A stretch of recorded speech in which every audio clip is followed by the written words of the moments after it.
This is set theory. Now, what is a set?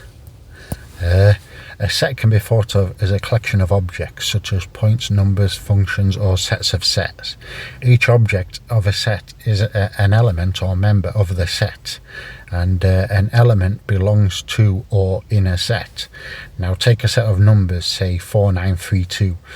So 2 is a member of the set, likewise 1 is not.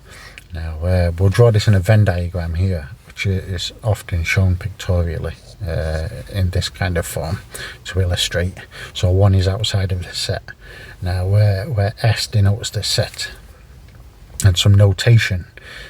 R denotes the set of real numbers. R star is the set of non-zero real numbers. So this is effectively R equals R minus a set naught. And our Q denotes the set of rational numbers. Z is our integers. N denotes the natural numbers, 1, 2, 3, and so on. So we can see that N is contained in the set of integers and so on. We can write 7 is contained in the natural numbers, which means 7 is contained in this little notation thing here, means contained in the natural numbers. Likewise, minus 9 is not contained in the natural numbers because it's negative and the naturals only have positives. However, minus 9 is contained within the integers. For any arbitrary member of a set, we can write X is contained in R and so on. Now we write a set of numbers. So A equals 1, 2, 3, 4, 5. So 1 is contained in A, as we can see. Now A equals 1, 2, 3, 4, 5, which also equals 5, 3, 4, 1, 2, because order does not matter. Now as an example, on a plane, a set of points 0, 1, 1, 1, 0, 0, 1, 0 forms this box centered at the origin. So the points here are a set B. Now we can give it as another example here. We can a set of subsets. C equals 1, 3, 5, 9, 4, or 2. The subsets which are contained in the set C, and duplicates don't matter, so they can be discarded. Which means this. Basically 1, 2, 3, 3 equals 1, 2, 3. Now it's not practical to write out all numbers in large sets, so we can specify bounds. X contained in R such that X is greater than R. So an example here, a set of real numbers greater than 0 and less than or equal to 1 is written as this, or we can write it like this, or for even numbers, this. Now here's an example, a set of even numbers less than 100 can be written as 2k, such that k is contained in Z, the integers, and k is less than 50. Now a sine x such that x is contained within R, the reals, specifies the same set as sine of x such that 0 x is bound within 0 or 2 pi. Now a solution set, x contained in R such that x squared equals 1. Our solutions of this equals minus 1 and 1, which they're the only real solutions of anything squared that equals 1. The only solutions are minus 1 and 1. They're the only numbers that can be squared and result in 1. So x minus 2, or likewise x minus 2, 2x minus 1 equals 0 is in set notation with solutions is given here, where this is the solution set, or in integer solution is given here. An empty set is written like in this as the phi.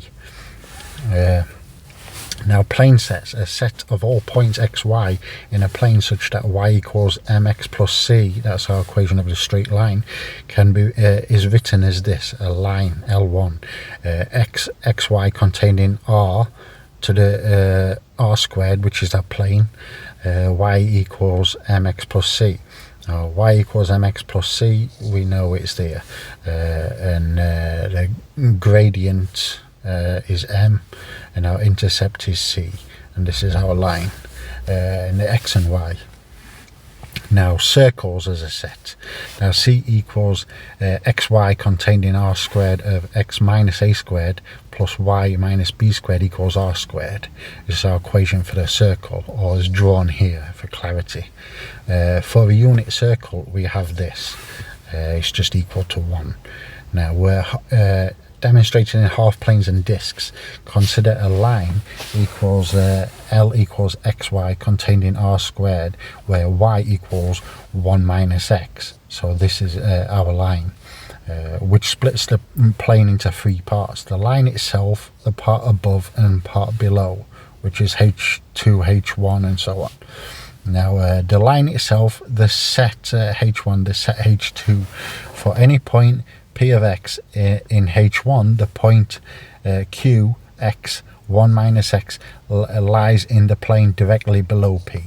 Now similarly for a circle, d1 equals xy, x and y contained in r squared, which such that x squared plus y squared is less than 1, and likewise for greater than 1 for d2, we get xy contained in r squared, where x is bound between 1 and 0 and y is bound between 1 and 0, and our solution sets in this instance are given here, where a equals 1 and minus 1, so b equals a. Now we're a subset. A is a subset of b if each element in a is also in b. So 1 written here is a subset of 1, 2, 3, which means 1 is a subset of this.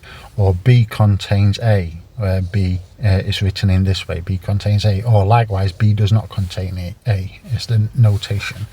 Now b is a subset of itself, because every set is a subset of itself. The empty set phi is a subset of b, so written here. Now here's a little example. We find out if a is a subset of b.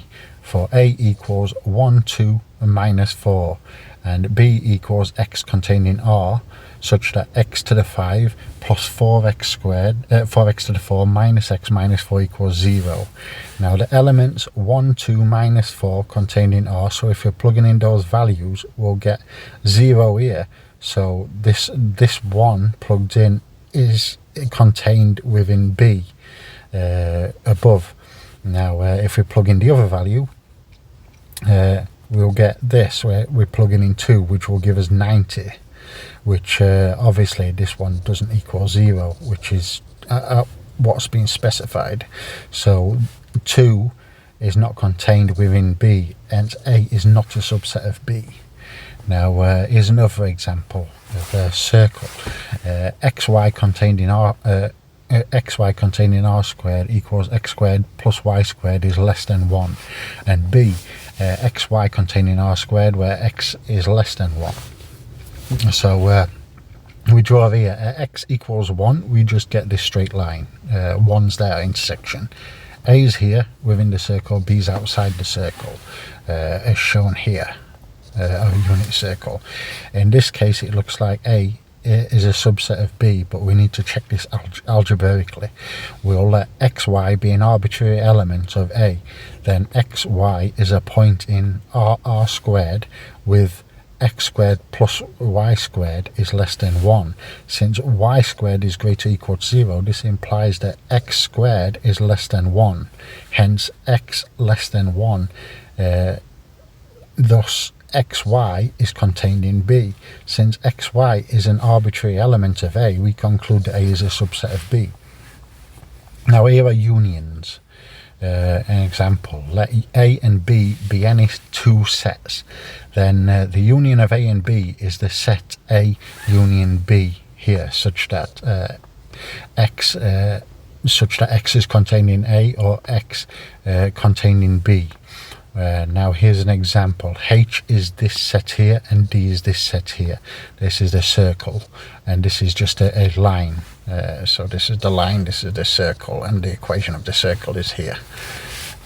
So the union here is H union D, which I've coloured in here the union. So it's the part which encompasses both of them. So it's the union of them both. So if we put these together, we'll get this as the union. I hope that makes sense. You should be able to see that, and it should be pretty obvious. But that's what that's how you visualize a union. That's what it actually means in set theory. And also the intersection would be this, the part here, which intersects both sets. I just wanted to add that as a which is written here. I just wanted to add that as a little extra so you know what these symbols mean. That's the set theory lecture. It's been a little bit longer than usual, but please do like and subscribe. I've got a lot more to come.